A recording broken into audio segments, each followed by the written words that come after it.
Roundball Roundup here on UtahJazz.com, recording it with SLC Stars head coach Rick Higgins. Rick, thank you so much for taking the time. Yeah, no problem. No problem. So I want to get into the season, how everything's going so far, but just to remind people about your background and how you got into this.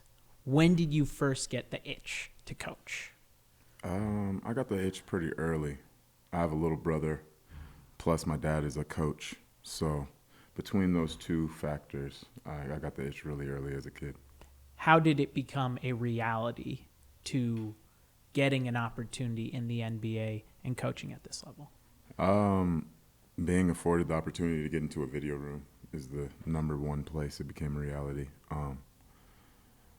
As anybody who knows much about pro basketball, the video room's a pretty good avenue to learn and grow. Not necessarily get a coaching opportunity, but definitely grow to where you would be at least able to step up to a new role because you spend all of your time watching basketball. When you spend that much time watching basketball, when does it start to click in that I'm learning so much, I'm absorbing all this information that I'm almost getting a PhD course, I'm learning the game at a level that I didn't have when I was a player? For me, it was a lot of being put in situations to do more over time from the people that I worked for. So what that looked like my first year compared to my second year, compared to my fourth and fifth year, were drastically different because they were giving me different projects to do, different opportunities to do different things. So I would say it was mainly the people I worked for who positioned me in areas to be successful, to learn and to grow. And you had some pretty good people to work under. Yeah. In Steve Clifford, Steven Silas, who's now with USA Basketball, which is pretty cool to see. And then Will Hardy as a head coach who you spent 2 seasons as an assistant. What were things that you picked up at the points along the way? Along the way? So many. I would say early when I was younger and in the video room with Clifford specifically, his work ethic, which trickled into everybody else's work ethic, just how you had to carry yourself day in, day out, learning how to manage your time, which also applied to Silas because of all the years with Clifford. He was there for 5 of the 7 I worked for him. So, and then when it comes to working with Steven, I think I worked with Steven for 10 or 11 total years. So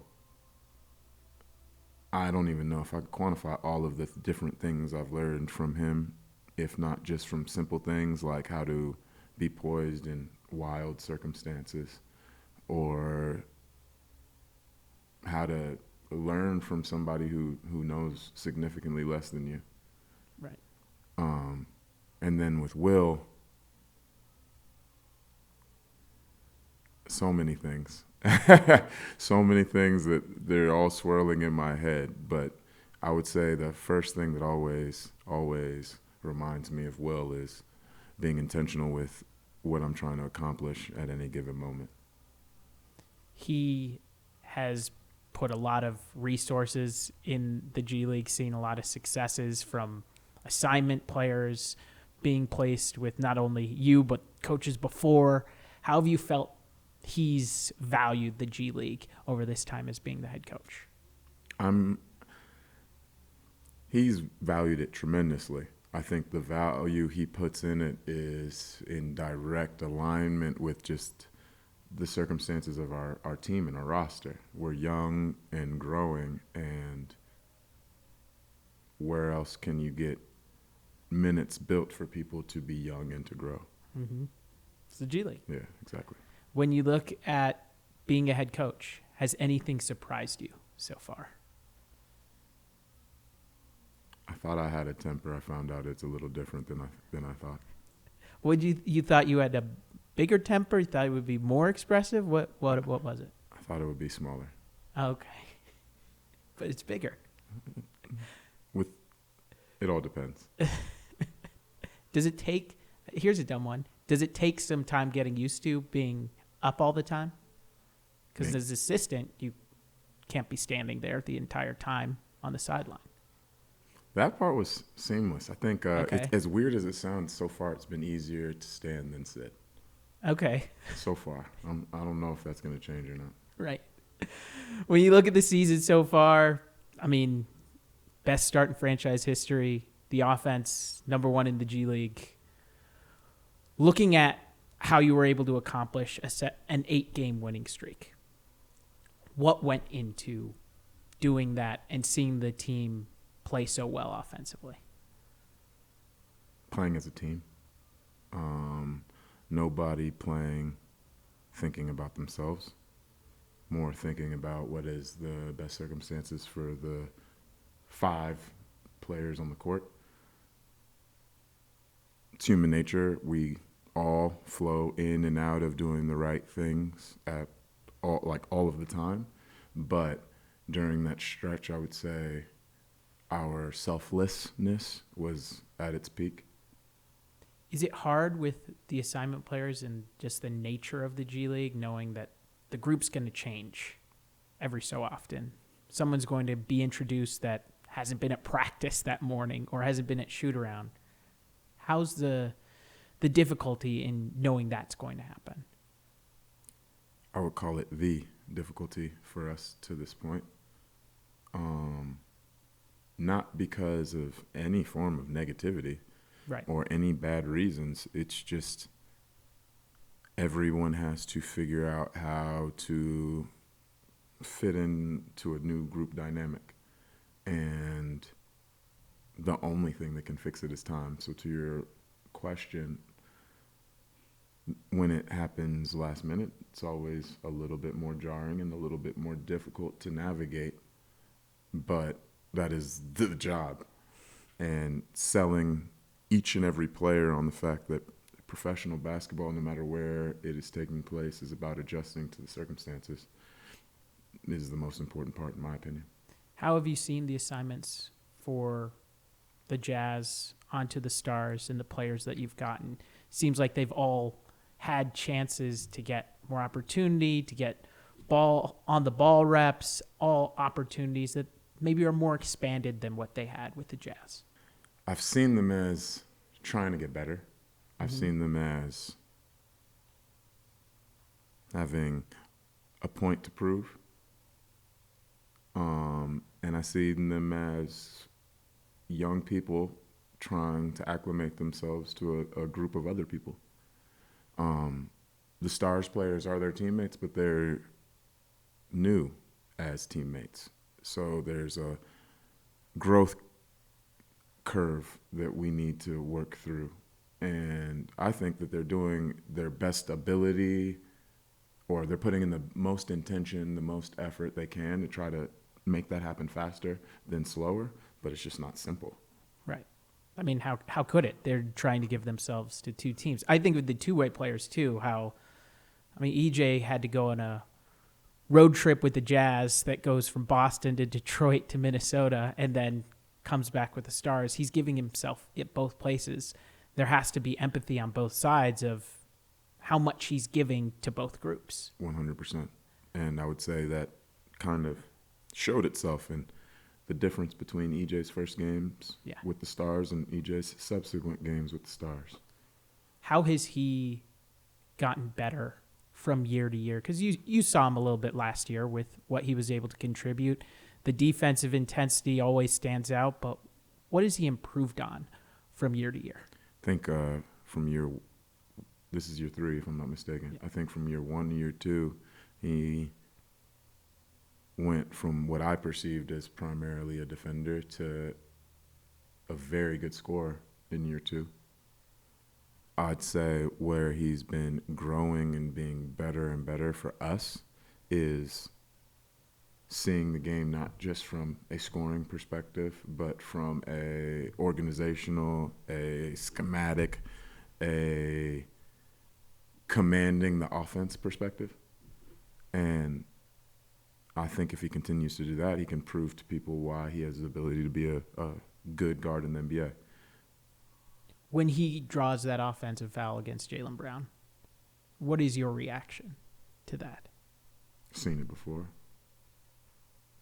to be honest. It's just something that he does. Yeah, Jaylen Brown is a fantastic player, fantastic offensive player, fantastic one-on-one player. EJ tends to find ways to generate offensive fouls. That's just something I've seen. What is it about him defensively that sets him apart? I mean, he comes onto the Jazz, and he's one of the best defenders on the floor. He calls himself the best defender in the world, and when you watch him, I mean, it's hard not to believe that. I would say the number one thing is that he believes himself to be the best defender in the world. So he just acts as such. Yeah. So he has zero belief that anybody could beat him for whatever reason that is innately. Allows him to put himself in positions that I think a lot of people wouldn't think they could be successful in. How big is that for players? I think of anybody in any job, in any realm, but for players, that confidence piece of believing in themselves. I don't know any human that can do anything that they don't think that they can do it. That simple. When you look at Oscar Tshiebwe, he's already had a 30-rebound game, and then the next time out, he's allowed to shoot a three, right? Because I think the agreement was 20 rebounds is what he said, that he gets to shoot a three. He said that? Not? He said that. He said that to us. Coach told me, give me some things. If you did this, then we're going to let you maybe get a 1 or 2 3-point a game. I didn't see that. Me and Christian Spear, off to the side, we discussed, when are you going to shoot threes? He said this on camera? He practices it. Yeah, he did. I missed it. I didn't see him say that. He told us 20 rebounds, and he gets to shoot a three. And, it aligned in the timeline because he got 30 rebounds against San Diego, and then the next game was a home one, and he shot a three, and he made it. I remember him shooting a three and making it for sure. It was a great moment for the team. What is it about him working day to day that this guy is one of the best rebounders in the world? I don't know if I've seen that level of rebounding from anybody. I mean, to know Oscar is to know Oscar. The rebounding makes way more sense once you know him. Once you know him, it really doesn't shock you as much. Mm-hmm. I don't really know how to put it any other way than that. How does he give to the group? Oscar's like,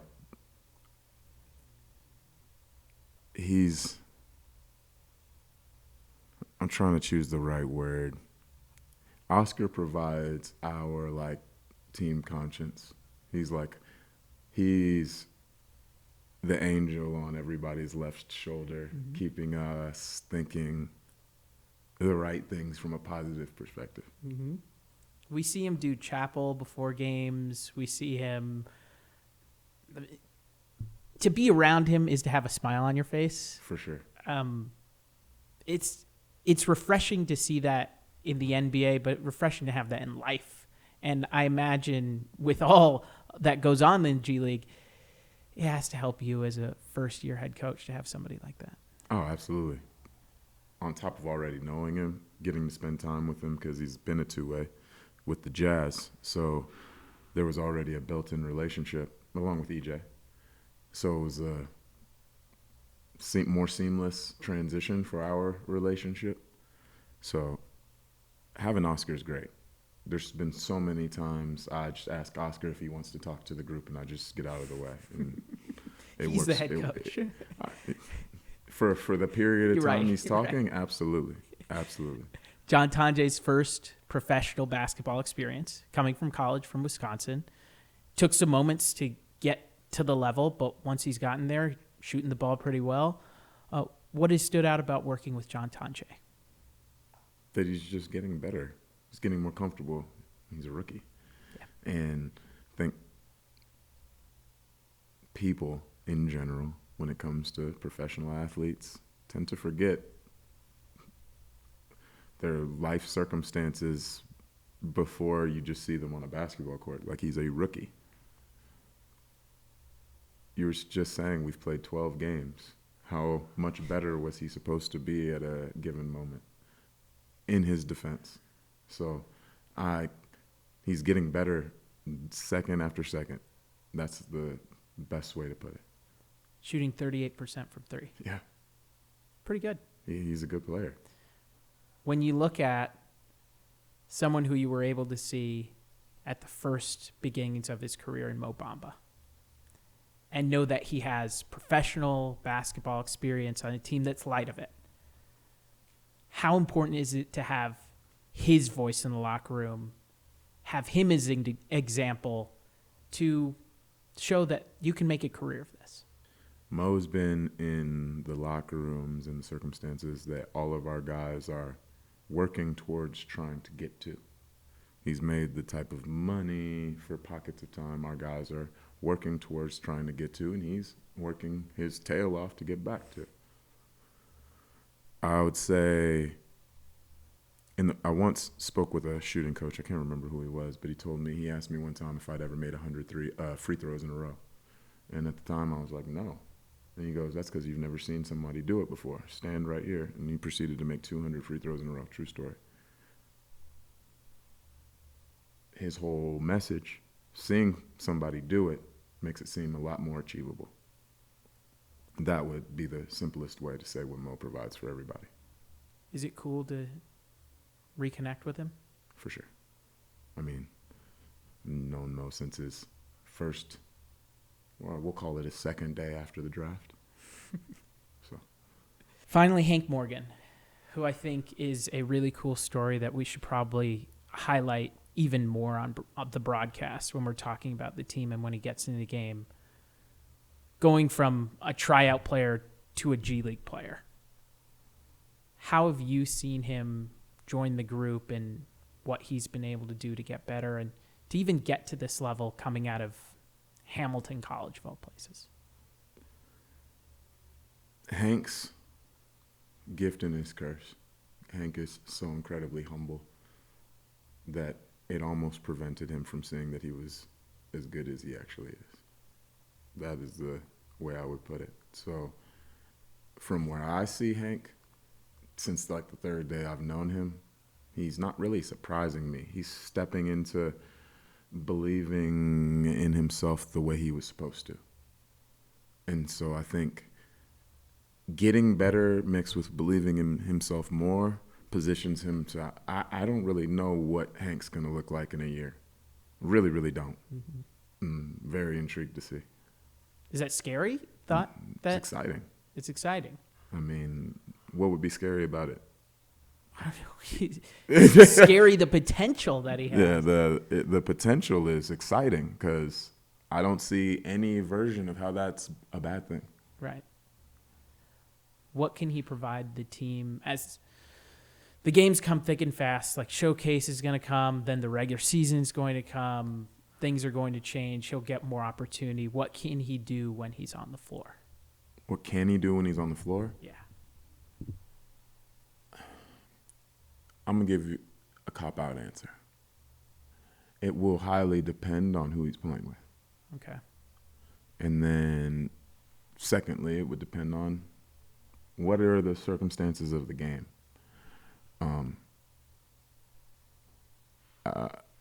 I want our team to be the type of team that can play games in different types of ways and figure it out.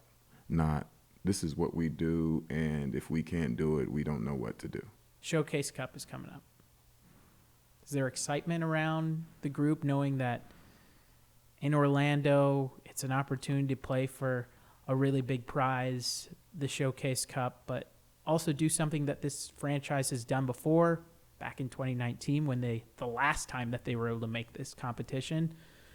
What's the mentality heading into that?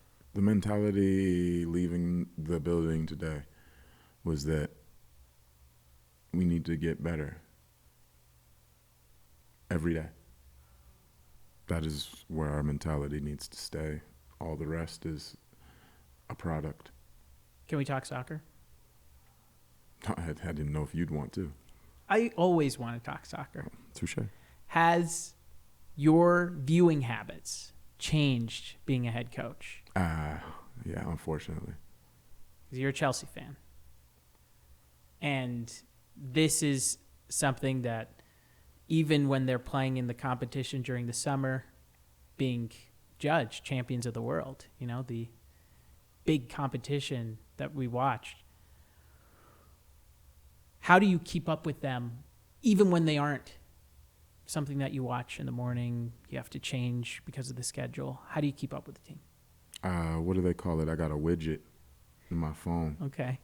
Constant. I see. All I got to do is unlock my phone. Do you have a favorite player on the team? No. And that is not because of lack of liking anybody. It changes every week. I feel that. If they're in blue, I love them. It's that simple. Yeah. Are there similarities between basketball and soccer? I would hope so. What are they? Hopefully, steady ball movement and player movement. Mm-hmm. Hopefully, unselfishness. Hopefully, toughness and conditioning.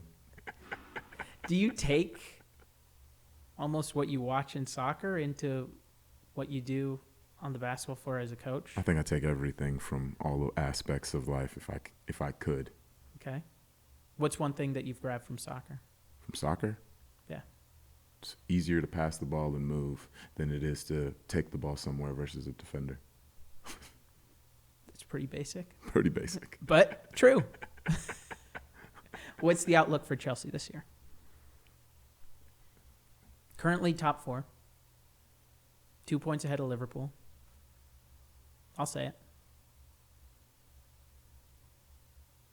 Outlook, TBD. Hope, Okay. What's your hope? bare minimum, stay above Liverpool. Bare minimum. No, I bet they have bigger aspirations than just above Liverpool.